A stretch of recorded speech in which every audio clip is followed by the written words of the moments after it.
आपण बालसाहित्याची सर्वंकष चर्चा शिक्षण वेळच्या व्यासपीठावर घेत आहोत आणि या चर्चेमध्ये मी सगळ्या मान्यवरांचं स्वागत करते.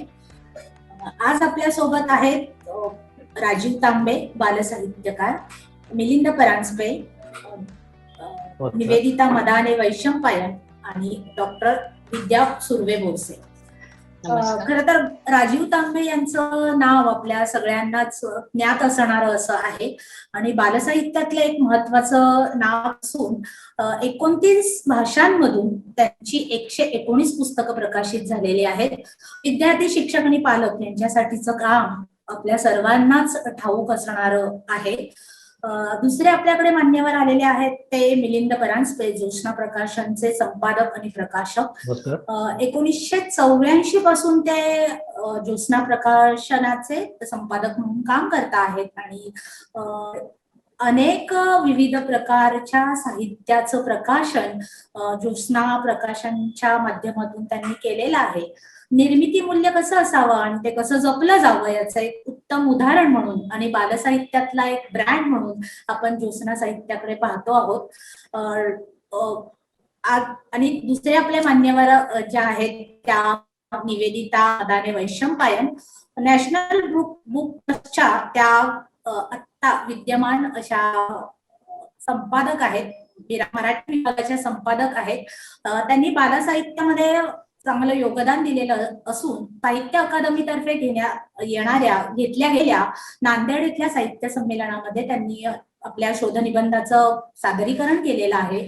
डॉक्टर विद्या सुर्वे बोरसे या समीक्षक असून, बालसाहित्याचे समीक्षक असून त्यांनी बालसाहित्य आकलन आणि समीक्षा या पुस्तकाचं प्रकाशन केलेलं असून त्याच विषयात त्यांची डॉक्टरेट आहे.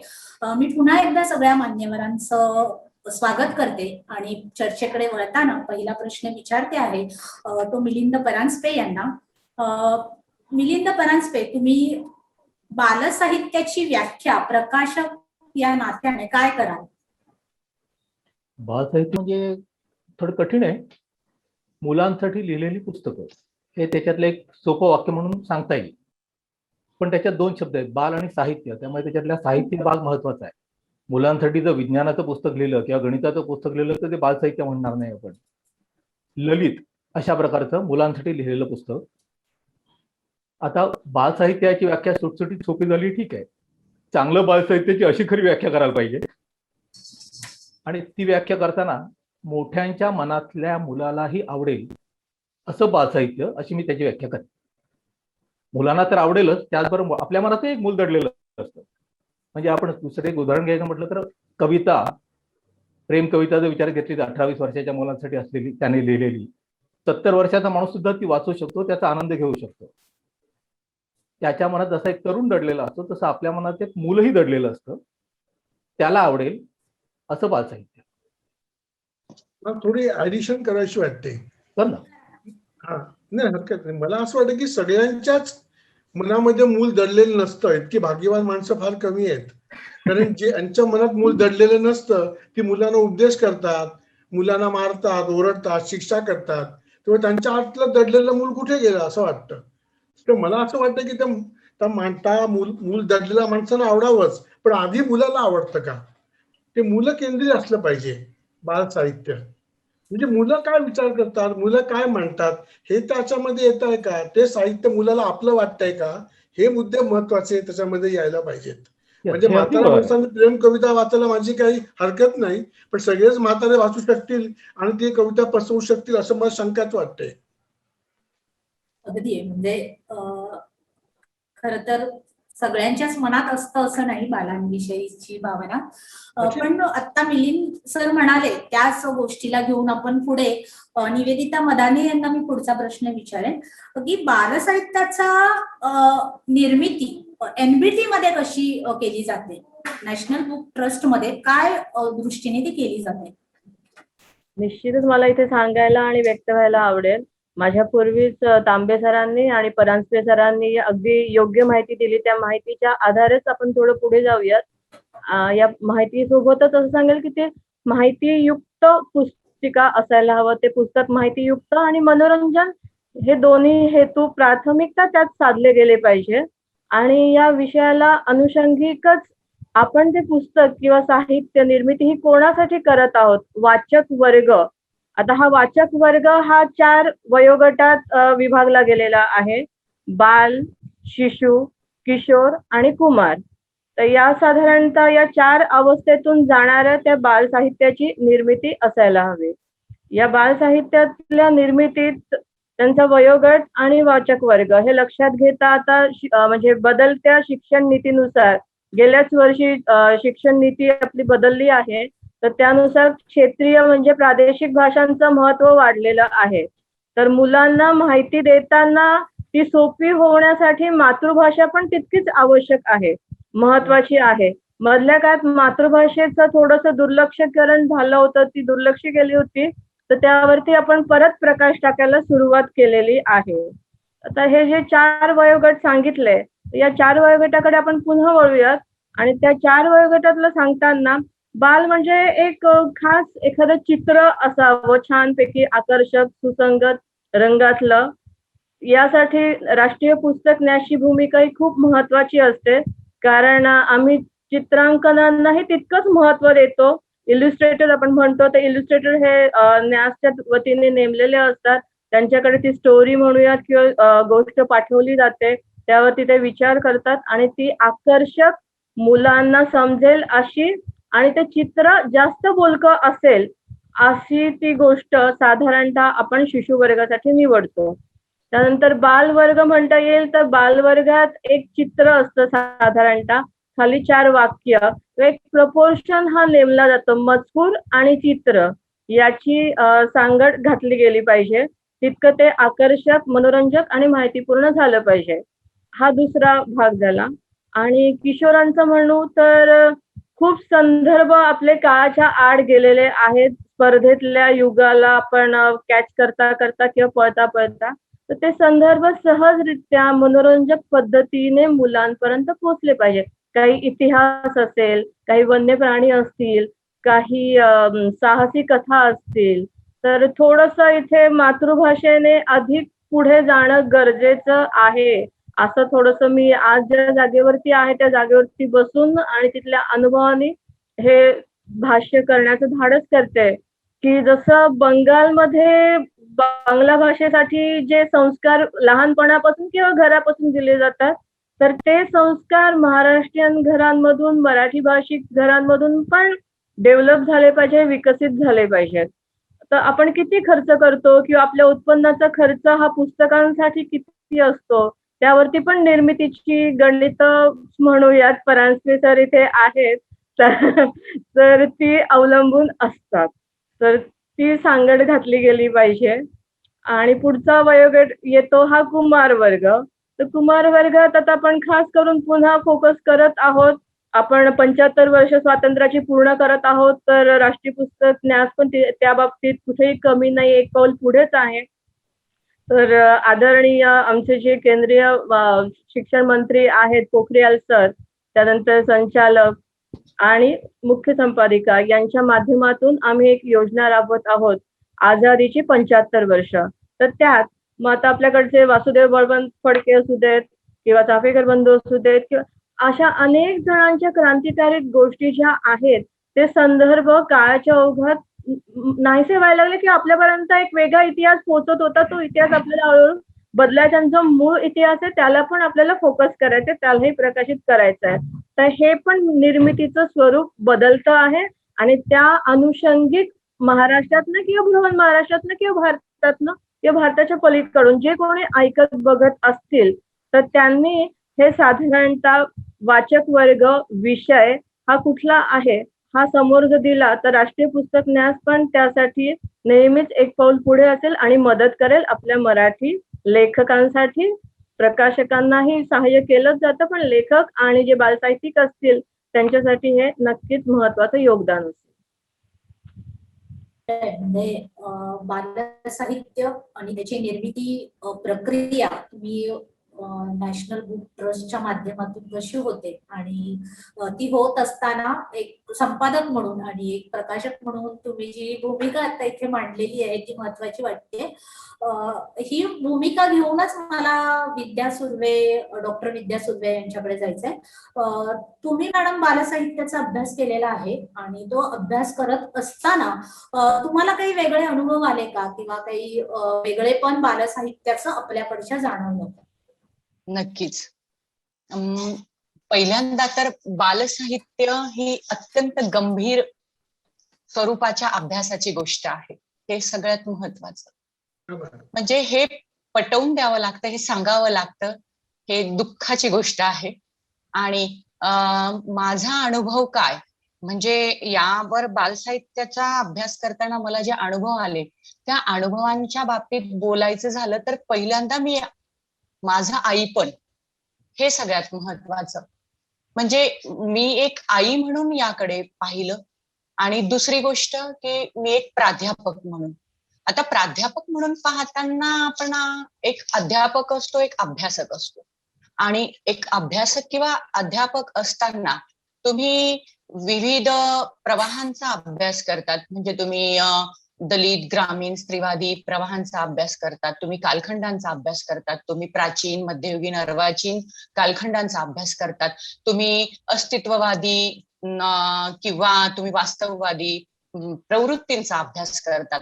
म्हणजे वेगवेगळ्या गोष्टींचा तुम्ही इथे अभ्यास करतायत. हे सगळं करत असताना तुम्ही वाङ्मयीन कालखंडाबद्दल विचार करतायत, तुम्ही प्रवृत्तींबद्दल विचार करतायत. हे सगळं करताना ह्या सगळ्या गोष्टी प्रौढांच्या आहेत. एक प्राध्यापक म्हणून मी जेव्हा हा विचार करेन तेव्हा हा सगळा भाग प्रौढांच्या विचारांचा, इथे बालक कुठेही नाही. आणि जेव्हा बाल साहित्याचा मी अभ्यास करते, असं जेव्हा मी विधान करते, तेव्हा सामान्य नजरेकडून अरे प्रश्नार्थक, बालसाहित्य काय अभ्यासाची गोष्ट आहे का? बालसाहित्य काही अभ्यासाची गोष्ट आहे का? हा प्रश्नार्थक किंवा अगदी त्यांना आश्चर्य वाटतं किंवा अरे काहीतरी अगदी अरेरेची भूमिका. म्हणजे या दोन गोष्टी सामोऱ्या येतात. आणि ह्या सगळ्यांचा विचार जेव्हा करतो तेव्हा नक्की वाटतं की म्हणजे गफलत इथेच झालेली आहे की बालसाहित्य हा अभ्यासाचा विषय आहे हे मानून घेण्यासाठीची एक विचारधाराच मुळात तयार नाहीये. आणि इथे गफलत झालीये. आणि म्हणूनच मग दुर्दैव हे की असा विचार करणारी संख्या पण फार कमी आहे. आणि हा विचार जोपर्यंत लोकांना कळणार नाही, जोपर्यंत त्यांच्यापर्यंत गांभीर्याने पोहोचणार नाही, तोपर्यंत बालसाहित्याचा अभ्यास होऊ शकत नाही. आणि हेच मुळात माझा कारण ठरलं. अनुभव विचारणार तर हेच कारण ठरलं. जेव्हा मुलांना आता वाचून दाखवायचंय, मुलं म्हणजे माझी मुलं मी म्हणेन, आणि मग मुलांना वाचून दाखवायचंय, मोठा मुलगा वाचायला लागलेला आहे आणि लहाण्याला सांगायचंय, तर ते सांगताना त्यांच्यापर्यंत जे काही मी पोहोचवते, त्यांना जी ओळख करून देते, त्यांना मी पुस्तकाची कथा सांगू शकते. पण आता हे सांगत असताना त्यातलं वाङ्मयीन मूल्य, त्यातलं सौंदर्य स्थळ, त्यातल्या जो काही एक आपण ज्याला म्हणू अनुभवांचे विशेष म्हणूयात आपण त्याला, या सगळ्या ज्या बारीक सारीक बाबी आहेत त्या कुठेतरी ह्या आपल्या नजरेस पडताय. आणि त्यावर आपण आता काहीतरी शोधलं पाहिजे. आणि या शोधातून मी मुलांना सांगण्यासाठीच्या शोधातून मी लिहित गेली. आणि ते लिखाण म्हणजेच समीक्षा असते. हे समीक्षेच्या प्रांतात मी मग पाऊल ठेवलं, त्या प्रांतात मी शिरली. ते बालसाहित्य समीक्षण होतं. आणि जेव्हा माझं पहिलं पुस्तक आलं त्यावेळी अनिल अवचट सर तिथे होते, मनोहर जाधव सर तिथे होते. आणि अनिल अवचट सर बोलले होते, म्हणजे आधी कमी अधिक प्रमाणात हे प्रयोग झालेले होते, पण हा सातत्याने मी लिहित गेली होती. म्हणजे मी शृंखलाच होती ती. आणि या सातत्याने लिहिण्याचा तो प्रयोग म्हणून त्यांनी म्हटले की हा पहिला प्रयोग आहे, असं त्यांनी विधान केलेलं. म्हणून मला ते वेगळा आनंद देऊन गेले की चला, आपण जे लिहिलेलं आहे ते काहीतरी सगळ्यांपर्यंत पोहोचताना चांगल्या पद्धतीने विद्यार्थी समजू शकणार आहेत. विद्यार्थी म्हणण्यापेक्षा ते मूल समजू शकणार आहे. आणि त्या मुलांपर्यंत पोहोचवण्यासाठी माझी मुलं मी डोळ्यासमोर ठेवली. आणि तिथूनच माझा हा लिहिण्याचा प्रवास सुरू झाला. आणि लिहिताना मग ते पुढे कशा पद्धतीने त्याच्यात वेगवेगळे प्रयोग केले पाहिजेत याचा अभ्यास मात्र अजून निरंतर चालू आहे. कारण हा एक पहिलाच एक प्रयोग होता आणि अभ्यास जसा जसा अनुभव येतील त्या पद्धतीने त्याच्यातले बारकावे समजत जाणार आहेत. धन्यवाद. खरं तर तुम्ही एक विधान केलेलं आहे की बालसाहित्याकडे गंभीरपणे पाहिलं जात नाही आणि ते पाहण्याची एक सुरुवात तुम्ही केली आणि त्याला एक चांगलं प्रोत्साहनही अनेक मान्यवरांकडून तुम्हाला मिळालेलं आहे. ही गंभीर गोष्ट लक्षात घेऊनच बालसाहित्याकडे गंभीरपणे पाहिलं पाहिजे. ही गोष्ट लक्षात घेऊनच मी पुढचा प्रश्न मिलिंद परांजपे यांना विचारीन की जागतिक बालसाहित्याचा अभ्यास करताना आपण नेमके कुठे आहोत या संदर्भात तुम्ही काहीतरी सांगावं आणि त्याचबरोबरीने ज्योत्स्ना प्रकाशनाची भूमिका काय असते पुस्तक प्रकाशनामागची, बालसाहित्याच्या प्रकाशनामागची. जागतिक बाल साहित्य बघितलं तर आपण स्पष्ट सांगायचं तर खूपच मागे आहोत. आपल्याकडे स्वातंत्र्यपूर्व काळात म्हणजे जस्ट 40-50च्या दशकात ताम्हनकर आणि साने गुरुजी हे दोन लेखक अजूनही आपण त्यांची नावं घेतो. त्याच्यानंतर ते लेखक कोण आणि किती असा जर प्रश्न विचारला तर परत एकच हात पुरतो की काय शंका येते मला. म्हणजे नावाजलेले मोठे मी खूप मुलांनी खूप लोकांनी पुस्तकं लिहिली. त्याचं कारण काय होतं तर आपल्याकडे ठराविक पद्धतीचेच लेखन परत परत केलं गेलं. म्हणजे परिकथा लोककथा ज्या परदेशातनं आल्या त्या परंपरेने आपल्याकडे चालत आल्या याचं पुनर्लेखन केलं गेलं. त्याच्या बाहेर आपल्याकडलं म्हणजे गोष्टीच्या बाहेर आपल्याकडे कुठल्या प्रकारचं लेखनच झालेलं नाही. ललित साहित्य मोठ्यांसाठी असतं, मुलांसाठी ललित साहित्याचे प्रयोग किती झाले असतील मला शंका वाटते. म्हणजे राजू तांबेने एखादा चहा कसा करायचा ह्याच्या संबंधी एखादं रंगीत पुस्तक केलेलं असेल असे एकंदर बालसाहित्यातले प्रयोग किती. खरं म्हटलं तर नाहीच म्हटलं तरी चालेल. त्याच्यानंतर त्या काळात थोडे माधुरी पुरंदरांनी केले असतील. जगभरचं पुस्तक आहे तर जगभर असंख्य विषयावरती पुस्तक आहेत. एक तर पिक्चर बुक हे तिथे फार पूर्वीपासून चालत आले. चित्र ही महत्वाची भाषा असते जी माणसाला उपजतच शिकायला सुरुवात होते त्याची. त्यामुळे कुठलीही भाषा शब्दातून शिकण्याच्या आधी आपण चित्रातून बघत असतो. ती भाषा आपल्याला माहिती झालेली असते. त्या भाषेतली पुस्तकं पिक्चर बुक आपल्याकडे फारशी नाहीतच. किंवा एनबीटी सीबीटीने थोडी काही प्रमाणात प्रयोग केले होते पण ते व्यावसायिकदृष्ट्या यशस्वी आहेत असं मी म्हणणार नाही कारण ते लोकांपर्यंत पोहोचू शकले नाहीत. प्रयोग चांगले होते, निर्व्यापणे चांगली पुस्तकं त्यांनी काढली होती. व्यावसायिकदृष्ट्या 2000 नंतरच आपल्याकडे चित्रकथा पिक्चर बुक यायला सुरुवात झाली. जगभर मात्र त्याच्या आधी 100 वर्ष सुरुवात झालेली होती. त्या प्रकारच्या पुस्तकांच्या पुरस्कारांनाही सुरुवात झालेली होती 1920, 22, 28 पासून. आणि असे नावाजलेले अनेक पुरस्कार आहेत, ब्लूबेरी असतील की आणखीन काही असतील अमेरिकेतले, इंग्लंडमधले, जे आपल्याकडे सुरुवात 2000 साली झाली. त्याची सुरुवात तिथे 1920 साली झालेली होती. इतकं अंतर आपल्या दोघांमध्ये आहे.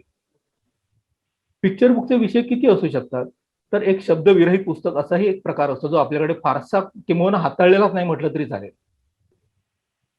त्याच्यानंतर जे होतो तो केवळ चित्र आणि एखादं अगदी नमुन्याला एखादं आलेलं वाक्य जे एक दोनदा मुलाला वाचून दाखवलं की त्याला ते लक्षात राहतं आणि तो स्वतःहून ते वाक्य म्हणत म्हणजे त्याला अक्षर ओळख नसताना त्या प्रकारची पुस्तकं बघू शकतो.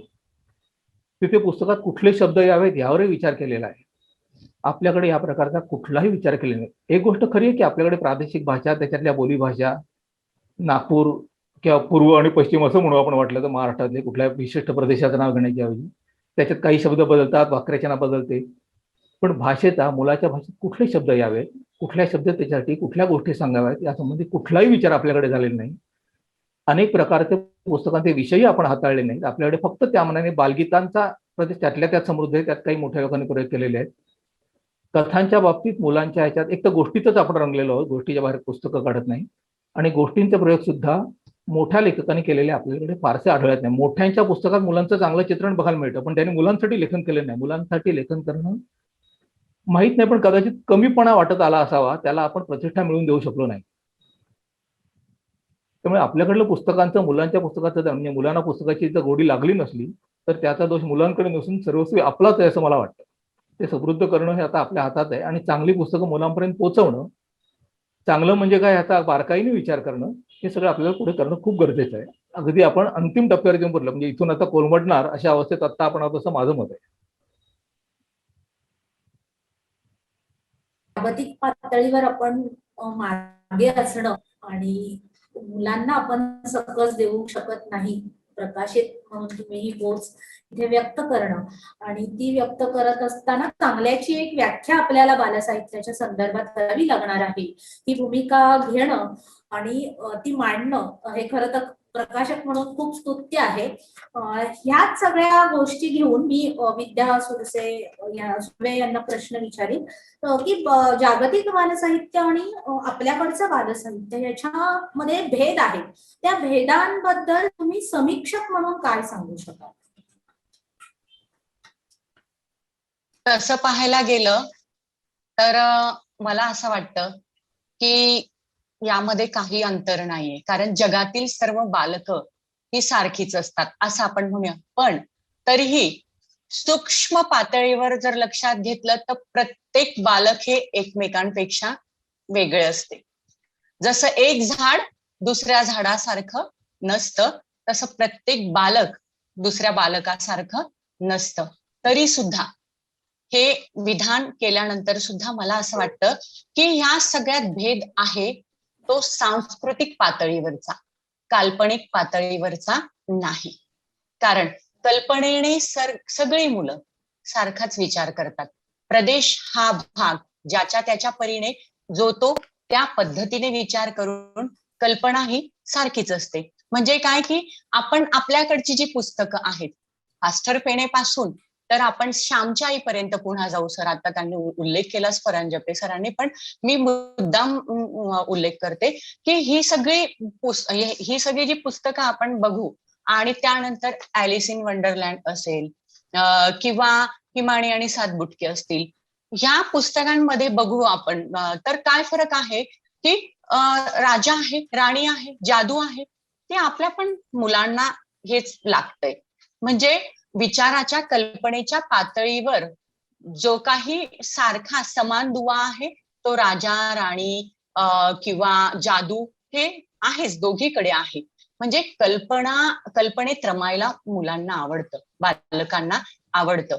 तर या बाबींचा जर विचार केला तर सांस्कृतिक पातळीचा भाग सोडला तर कल्पनेची पातळी फार महत्वाची आहे. आणि त्या आज कालानुरूप, काल सुसंगत आपण ते काय विचार करत आहेत तो विचार लक्षात घेता लेखकाने त्या पद्धतीने आता त्या लेखनाकडे वळायला हवं.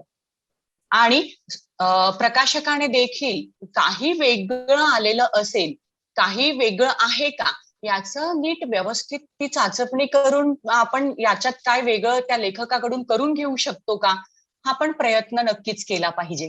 म्हणजे कधी कधी काय होतं की प्रस्थापित लेखक हे सगळ्या गोष्टी काय म्हणजे करतील या अपेक्षेने नवीन कोणी करणार असेल तर त्याच्याकडे दुर्लक्ष पण होता कामा नये. म्हणजे इथे कुचंबणा पण होता कामा नये नवीन काहीतरी करू पाहणाऱ्याची. आणि प्रस्थापितांकडे त्या असलेल्या प्रतिभा शक्तीचा किंवा त्यांच्या प्रतिभेचा, म्हणजे उदाहरणार्थ मी राजीव तांबे सरांचं उदाहरण घेईन. ते अनेक इतके प्रयोग त्यांनी केलेले आहेत. सर आता म्हटले परांजपे सर, त्यातील अनेक प्रयोग करणारा लेखक म्हणजे राजीव तांबे सर, असंच माझं एक गणित आहे. तर याच्याने विचार केला तर असे लेखक आहेत, त्यांच्याकडून आपण काय करून घेऊ शकतो हे पण पाहिलं पाहिजे आणि करून घेतलं पाहिजे. म्हणजे एक प्रकल्पाच्या रूपामध्ये हे पूर्ण करून घेणं म्हणजे हे अत्यंत महत्वाचे प्रकल्प म्हणून त्याच्याकडे पाहिलं पाहिजे. तर आपण बालकांना काहीतरी वेगळं देऊ शकणार आहे.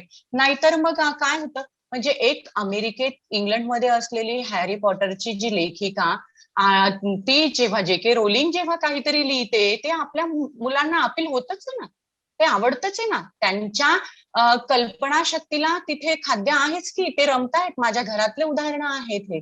ते त्यांना वेगळं वाटलं नाही. ते सगळी पात्र आणि सगळं जग, ते जादुई जग हे काही वेगळं वाटलं नाही त्यांना. आणि या सगळ्या याच्यामध्ये प्रदेशाच्या पलीकडे जाऊन आपण हा विचार केला पाहिजे. म्हणून जगभरातलं साहित्य आणि आपलं साहित्य हे काही वेगळं नाहीये. कल्पनेच्या पातळीवर फक्त त्याच्यामध्ये आहे तो फरक आहे. आणि यामध्ये लेखक, प्रकाशक आणि एकूणच सगळ्यांची एक मोठी जबाबदारी आहे. एक प्रकल्प म्हणून याकडे पाहिलं तर आपण सुद्धा वेगवेगळं छान चांगल्या गोष्टी इथे आपण उपलब्ध करून देऊ शकतो. सगळ्यात महत्वाचं म्हणजे छपाई आणि सहजपणे उपलब्ध होतील असे पुस्तकं. कारण आपल्याकडे पाहिलं तर बालसाहित्याचा जो वाचक वर्ग आहे तो मध्यमवर्गीय, निम्न मध्यमवर्गीय आहे. अति उच्चवर्गीय किंवा अगदी निम्न म्हणजे निम्नवर्गीय, एकदम निम्नवर्गीय हा अजून आपला वाचक नाहीये. आणि तसं पाहिलं तर मग अजून आपल्याकडे हे सगळ्या गोष्टी आपण जेव्हा देतोय तेव्हा देताना आपण सगळ्या वर्गाचा विचार करत नाहीये.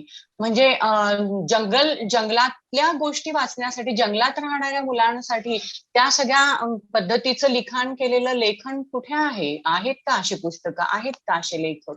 तर या सगळ्यांचा विचार केला पाहिजे. म्हणजे प्रकाशक म्हणून माझी नक्कीच परांजपे सरांना विनंती आहे, वेगवेगळ्या पद्धतीने जेव्हा लेखक काहीतरी आणतोय त्याला त्यांनी सूचना करून त्याच्याकडून काय करून घेतलं पाहिजे. म्हणजे एक इन्स्ट्रक्टर या भूमिकेतून लेखकाकडे ती आहे, लिहिण्याची क्षमता असेल तर तुम्ही हे करू शकतायत.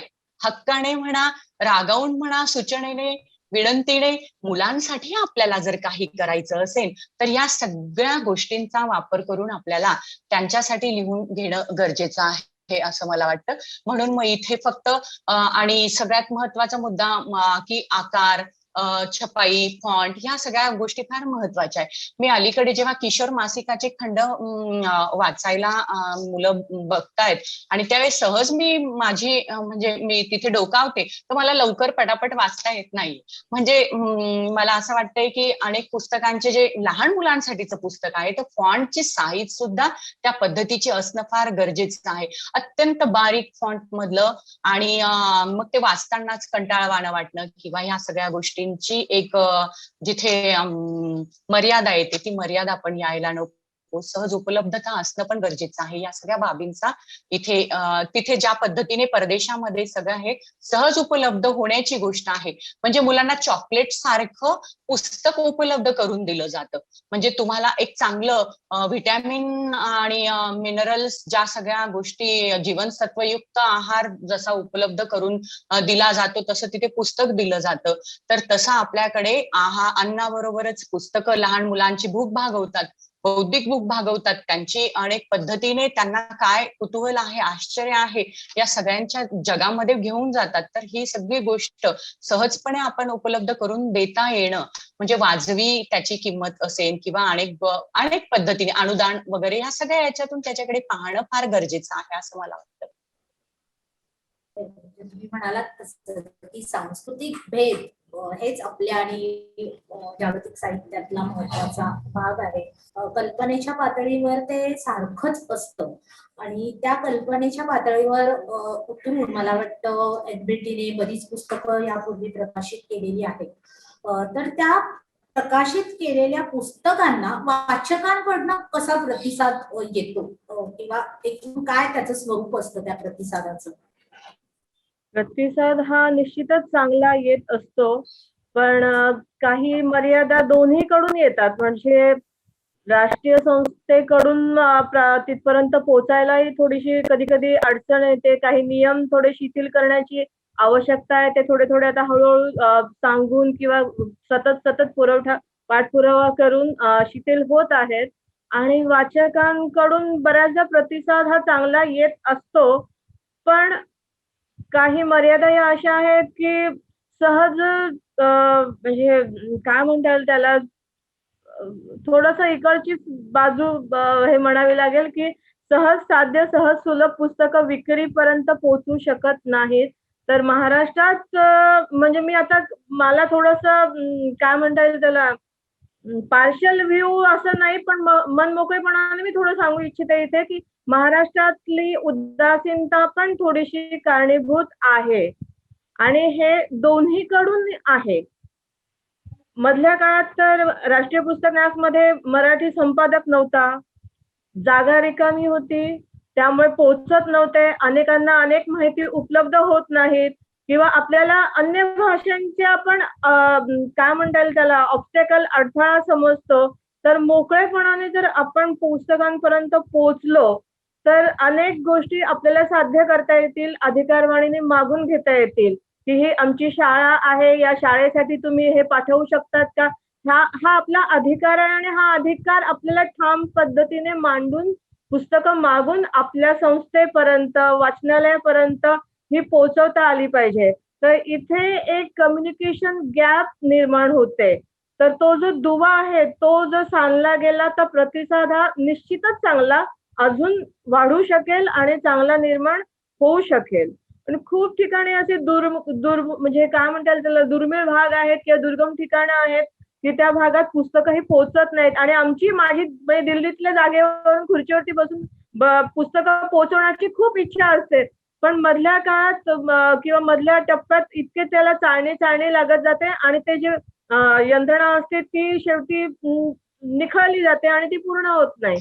तर हा प्रतिसाद जो आहे तो पूर्ण पोहोचेपर्यंत दुर्गम भागात आदिवासी क्षेत्रातल्याही शेवटच्या टप्प्यातील मुलापर्यंत पुस्तक पोहोचावं यासाठी म्हणून तिथल्या स्थानिक संस्थांनी विशेष लक्ष दिलं पाहिजे, विशेष लक्ष पाठपुरावा केला पाहिजे, तर तो प्रतिसाद निश्चित वाढेल.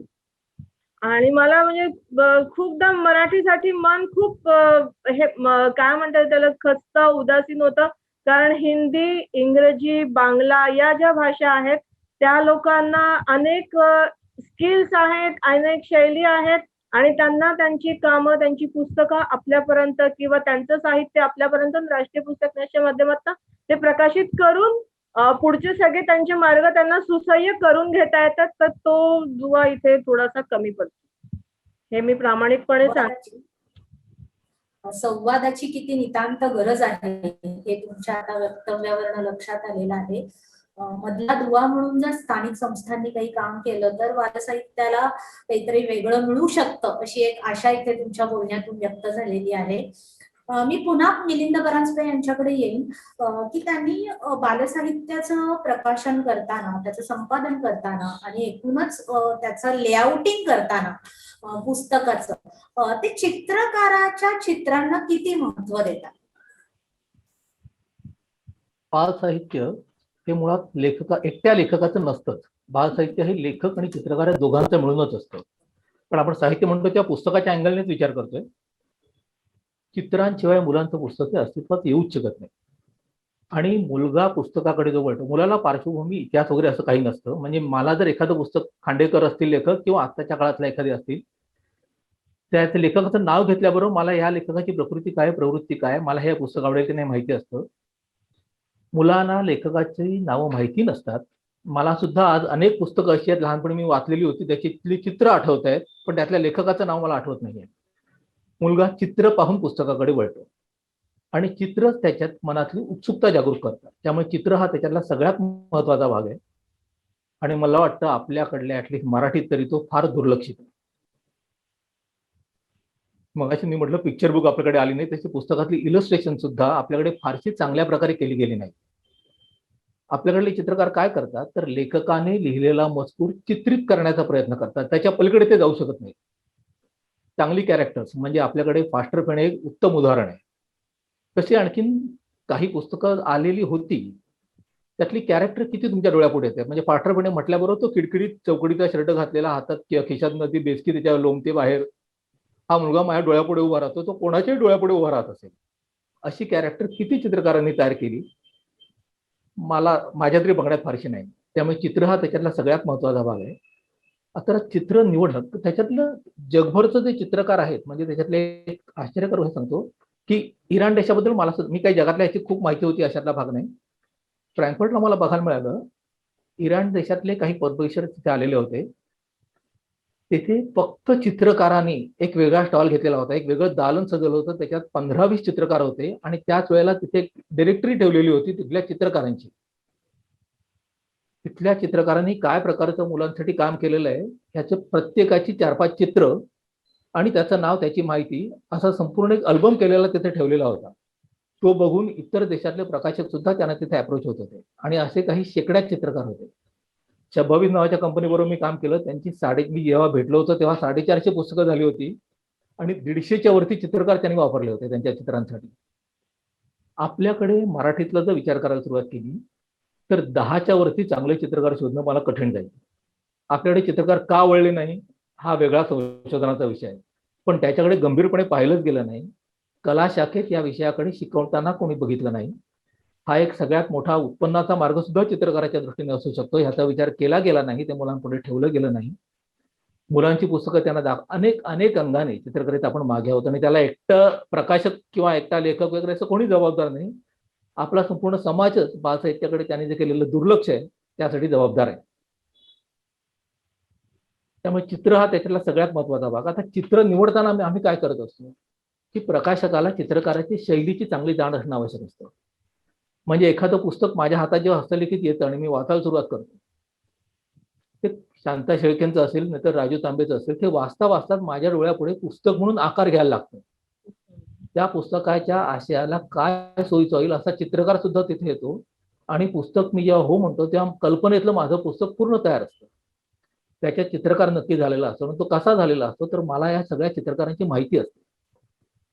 प्रकाशकाने सगळ्या चित्रकारांच्या शैलीचा, प्रत्येक चित्रकार कशा प्रकारचं काम करतो याचा अभ्यास केलेला असणं गरजेचं आहे. म्हणजे मगाशी मी तुम्हाला उदाहरण दिलं वाईरकरांचा फास्टरपणे, पण उद्या इतर कुठला याचं पुस्तक मी घेतलं म्हणजे जे पुस्तक घेऊन मी चंद्रमोहनकडे जाईन ते वाईरकरांकडे घेऊन जाणार. ह्यात वाईरकर न्यायाची गोष्ट वेगळी. प्रत्येकाची एक शैली असते आणि त्याला तो उत्तम न्याय देऊ शकतो. म्हणजे श्याम जोशी एक उत्तम चित्रकार होते, मुलांसाठी लहान मुलांसाठी सुंदर चित्र काढायचे. पण योगायोगाने फास्टरपणे माझ्या हातात आला असतं तर मी त्यांचा विचार करूच शकलो नसतो. पण त्यांच्याकडे मी जे पुस्तक घेऊन जाऊ शकतो त्याचा विचार मी वाईरकरांकडे घेऊन जाऊ शकत नाही. म्हणजे चित्रकाराचा प्रकाशकाने सुद्धा खूप अभ्यास करणं गरजेचं आहे.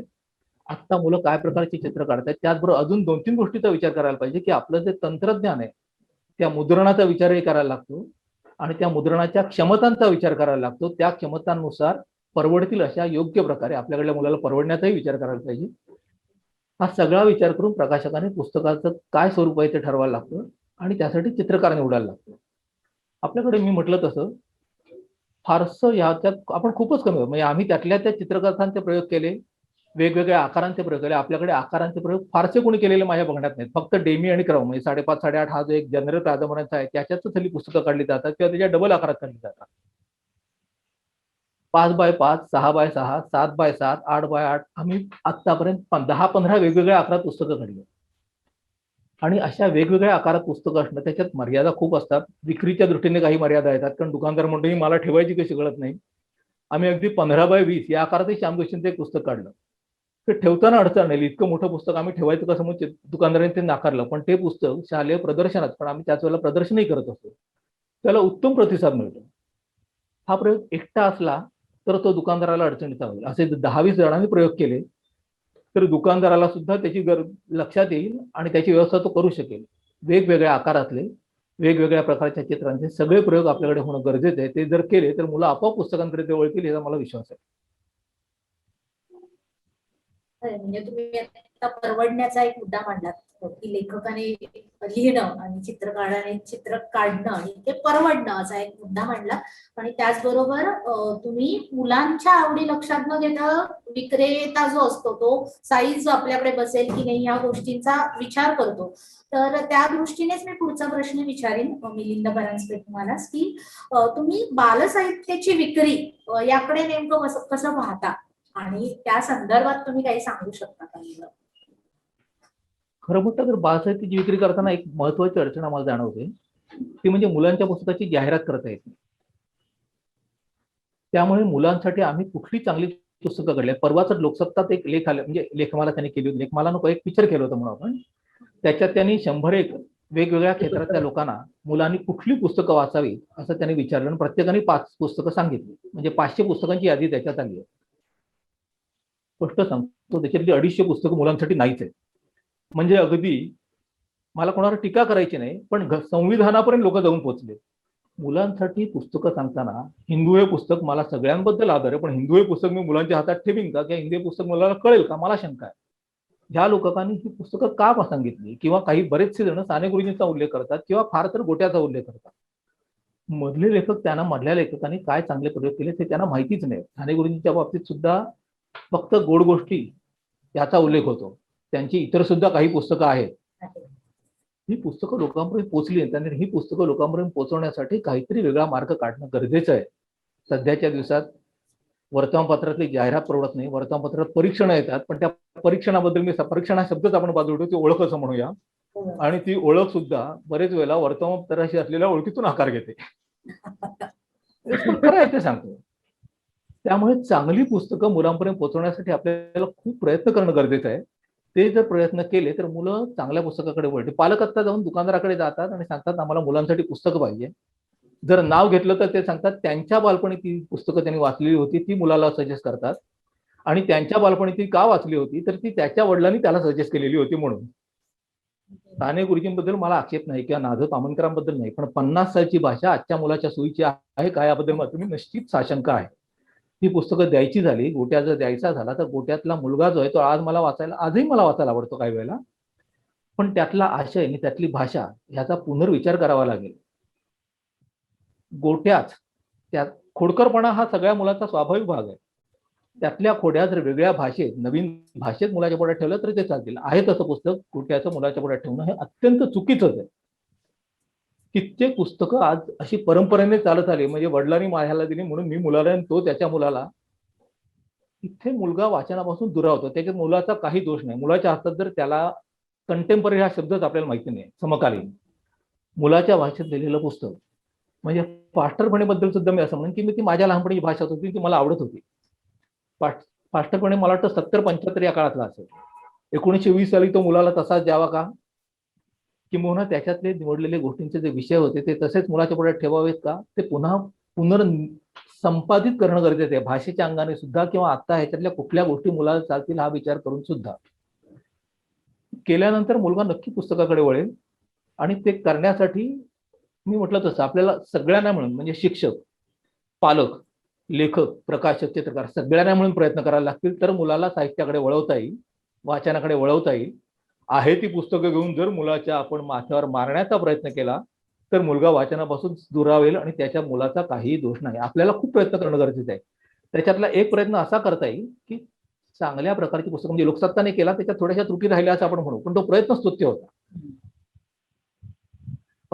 90-95 सालात 100 निवडक पुस्तकं असं महाराष्ट्राने मोठ्यांसाठी केलेलं होतं आणि 95 सालात त्या दरम्यान लोकसत्ताने मुलांसाठी 100 चांगली पुस्तकं अशी एक यादी प्रकाशित केली होती.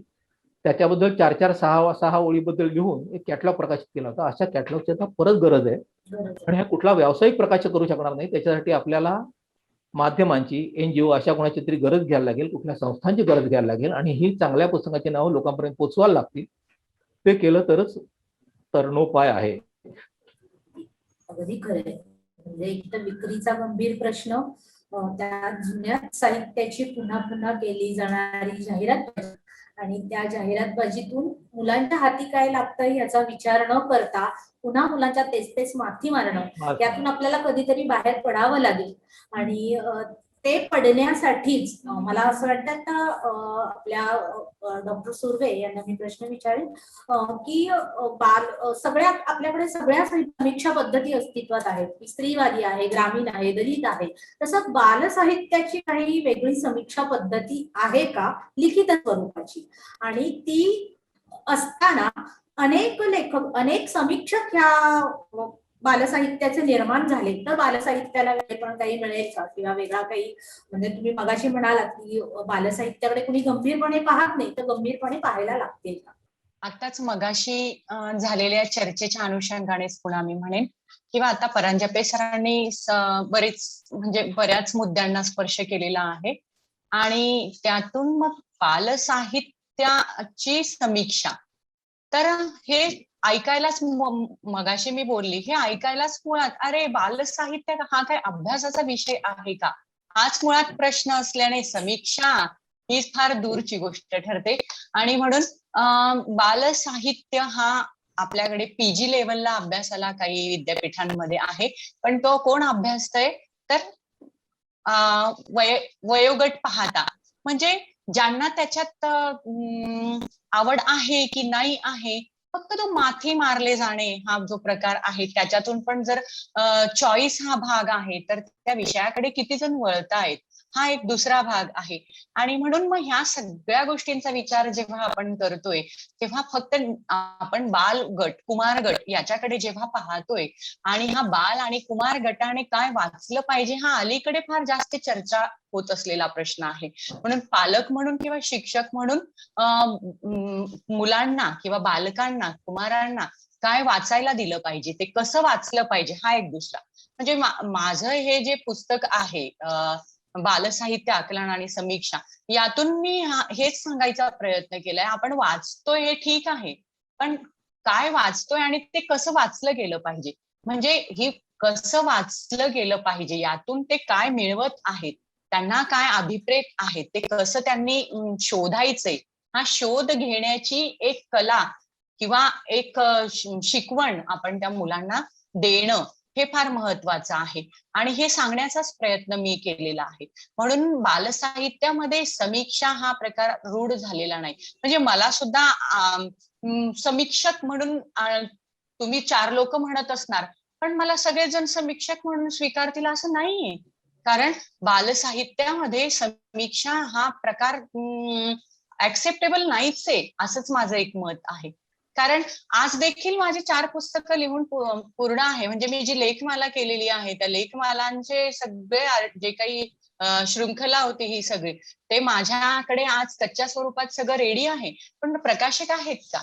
नाहीयेत. म्हणजे या पद्धतीने प्रकाशकांनी पुढे येणं पण फार गरजेचं आहे. समीक्षक असतीलही, म्हणजे समीक्षण लिहिणारे असतीलही, पण त्या पद्धतीने त्यांना किती स्कोप मिळालाय किंवा त्यांना छापण्यासाठी किंवा प्रकाशनासाठी किती जण तत्पर आहेत, तयार आहेत, हा पण एक वेगळा प्रश्न आहे.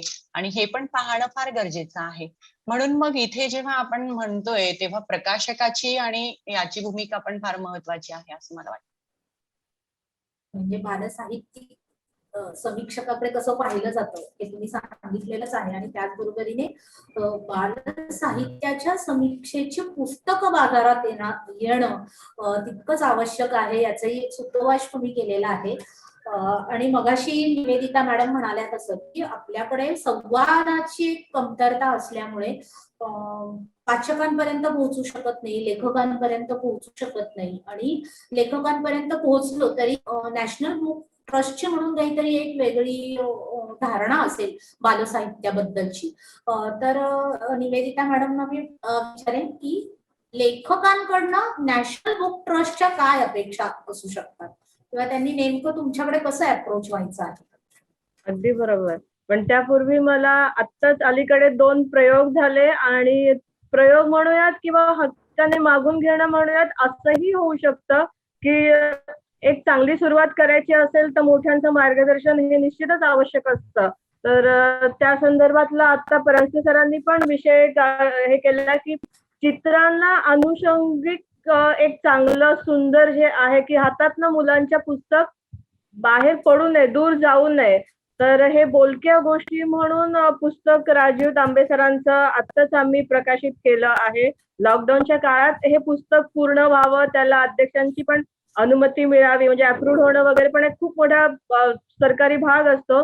तर ते पुस्तक आणि त्याला मिळालेलं शशी शेट्टे म्हणून एक चित्रकार आहेत न्यासचे पूर्वीपासूनचे, तर त्यांनी पण खूप छान चित्र याच्यात दिलेत. साईजचं म्हणाल तर साईज पण याची एक वेगळी आहे. अशा पद्धतीची ही साधारणतः साईज आहे. आणि त्यातलं चित्र सुरुवातीच मुखपृष्ठ इतकं आकर्षक आहे की मुलांना ते नकळत उघडणं आणि त्यात रमणं हे स्वाभाविक येतच.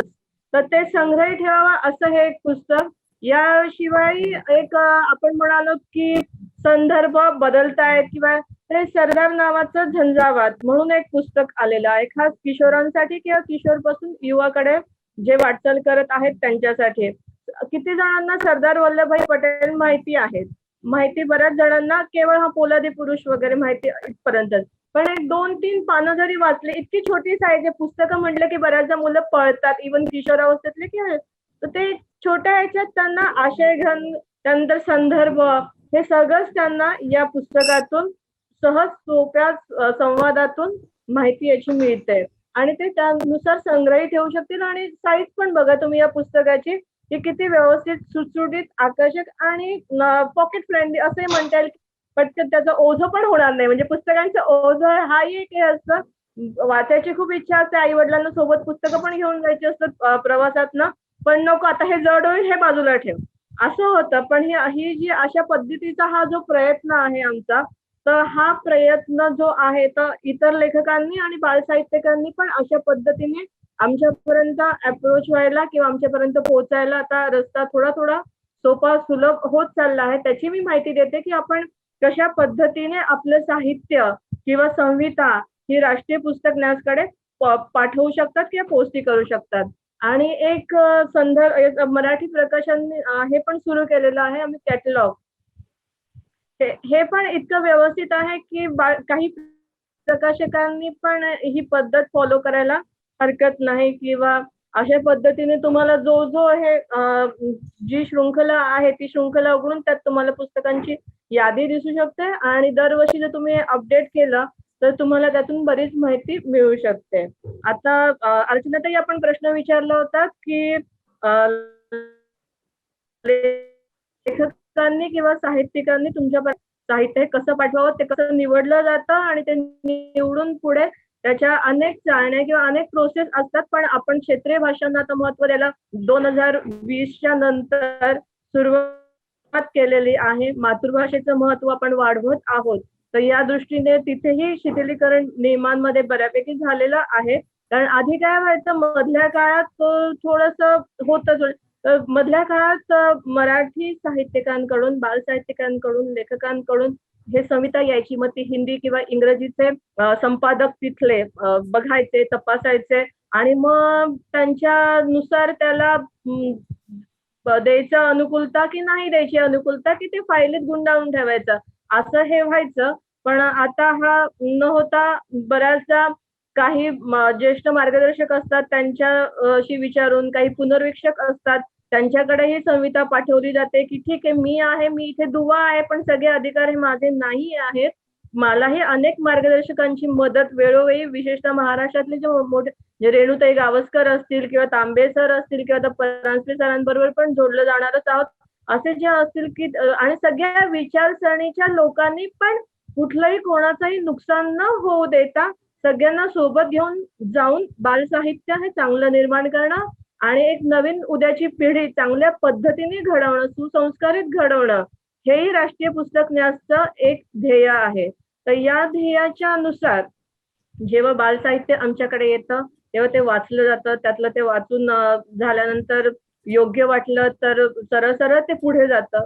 सपोज तर मग आम्ही हिंदी किंवा इंग्रजीच्या संपादकांचं पण सल्ला लक्षात घेतो. त्यानंतर आपले दिल ते आम्हाला फाईलवरती लिहून देतात की पुनर्वीक्षा के लिए भेजा जाए. मग त्यासाठी जर साहित्यिकांनी, साहित्यिकांनी किंवा लेखकांनीच की हे आमचे साधारणतः 3 पुनर्वीक्षक आहेत किंवा हे तपासू शकतात, बघू शकतात आणि त्यावरती त्यांचं मत किंवा टिप्पणी म्हणूयात आपण, तर ती टिप्पणी ते पाठवू शकतात. अशीच तेव्हाच जर संहिता पाठवताना ही पण तजवीज केली आणि त्यांचा थोडक्यात परिचय. आणि हा जर ड्राफ्ट कुठल्या वाचक वर्गासाठी आहे म्हणजे मॅन्युस्क्रिप्ट आणि हे सगळं ड्राफ्टमध्ये जर त्याची मांडणी केली की वयोगट कोणता आहे वाचकां म्हणजे जे साहित्य पाठवत आहे त्यासाठी साधारणतः कुठला बालगट, शिशुगट अपेक्षित आहे, हे एक. त्यानंतर दुसरी गोष्ट लेखिकेचा, लेखकाचा परिचय, बालसाहित्यकाचा परिचय हा मराठीपेक्षा, कारण तिथे मनुष्यबळ जरी असलं तरी मनुष्यबळाची मर्यादा आहे.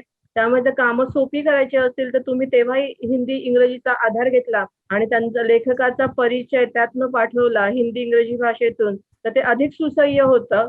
त्यानंतर विषय पुस्तकाची संहितेत साधारणतः काय कंटेंट्स आहेत, काय काय माहिती दिलेली आहेत, त्यातून विद्यार्थ्यांचा म्हणूयात किंवा वाचकांचा, बालवाचकांचा, छोट्या बालदोस्तांचा काय त्यातून सत्कारणी लागणार आहे, कुठला संदेश, पण एखादा संदेश असेल तर ते अजून चांगलं, एखादा छोटासा मेसेज त्यातून जात असेल नव्या पिढीसाठी तर तेही कॅची होतं. असं सगळं साहित्य जर तुम्ही आमच्यापर्यंत पाठवलं तर ते बऱ्यापैकी पुढे त्याला मार्गी लागलं जातं. आणि अगदी लॉकडाऊन असेल आणि खूप जण महाराष्ट्रात तू कशी करतेस तर तेव्हा या सुंदर पुस्तकांची पण निर्मिती निश्चित होऊ शकते. तर आता पुन्हा मातृभाषेला आणि मराठी भाषेला चांगले दिवस येत आहेत, तर आपण यासाठी पुन्हा एकदा प्रयत्नशील होऊयात. खरं तर आज आपण इथे गेली तासभर चर्चा करतो आहोत ती बालसाहित्याची. बालसाहित्यापुढची जी काही आव्हानं आहेत ती आपल्या सगळ्या मान्यवरांनी आपल्या सगळ्या बोलण्यातून पुढे मांडलेली आहेत आणि त्या दृष्टीने आपल्याला काय पावलं उचलावी लागणार आहेत आणि ती पावलं उचलताना आपण नेमकं काय करणार आहोत याचा एक वस्तुपाठ या चर्चेच्या निमित्ताने आपल्या समोर मांडला गेलेला आहे.